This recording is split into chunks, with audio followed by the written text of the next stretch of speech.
Although France and the United States were close allies during the Revolutionary War, the alliance soon fell apart in a series of scandals that pushed both countries to the brink of war. Tensions first arose because the United States declared neutrality in the conflict between France and Britain that was occurring because of the French Revolution. Tensions only worsened when the United States decided to sign Jay's Treaty that caused Britain to abandon its outposts on the western frontier in return for the United States favoring goods imported from Britain. Even though the United States only signed this treaty to stop Britain from seizing ships and imprisoning American sailors, this action broke the American-French alliance and was considered a personal affront to the French. In retaliation, the French seized a significant portion of American ships that they were attempting to trade with the British. When John Adams became president, he attempted to solve this conflict by sending 3 diplomats, Charles Cotesworth Pinckney, John Marshall, and Elbridge Gerry, to France to try to renegotiate a treaty. When they attempted to meet with France's foreign minister, Charles de Talleyrand, they were refused.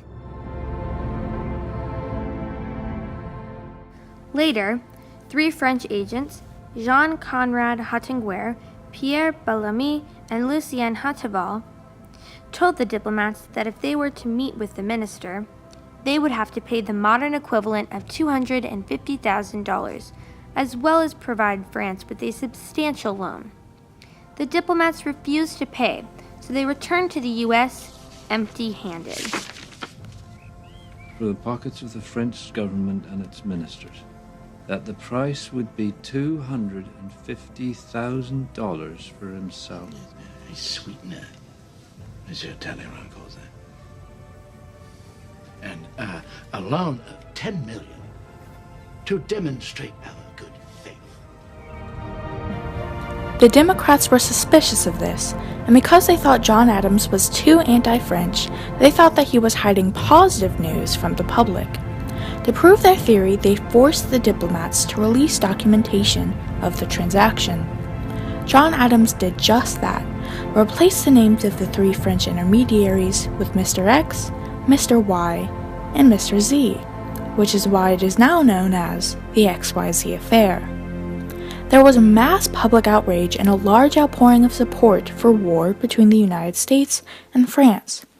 Congress authorized the creation of the Department of Navy, the immediate construction of 6 frigates, as well as adding an additional 10,000 men to the Provisional Army. When this was done, the United States went into a quasi-war with France, where U.S. naval vessels attacked French privateers and French merchant ships. French naval ships seized U.S. merchant ships in the Caribbean. After 2 years of fighting, Napoleon realized that the French could no longer afford to fight both the United States and continue their battles in Europe. So, he agreed to sign the Treaty of Mortefontaine that ended the conflict. The most profound impact of the XYZ affair was that it prompted John Adams to pass the Alien and Sedition Acts. These allowed for the arrest of any immigrant or person from abroad if they seemed suspicious in any way. This bill boosted xenophobia throughout the United States, but also produced outrage at Adams for his blatant disregard of rights and liberties. This arguably caused him to lose the next election cycle.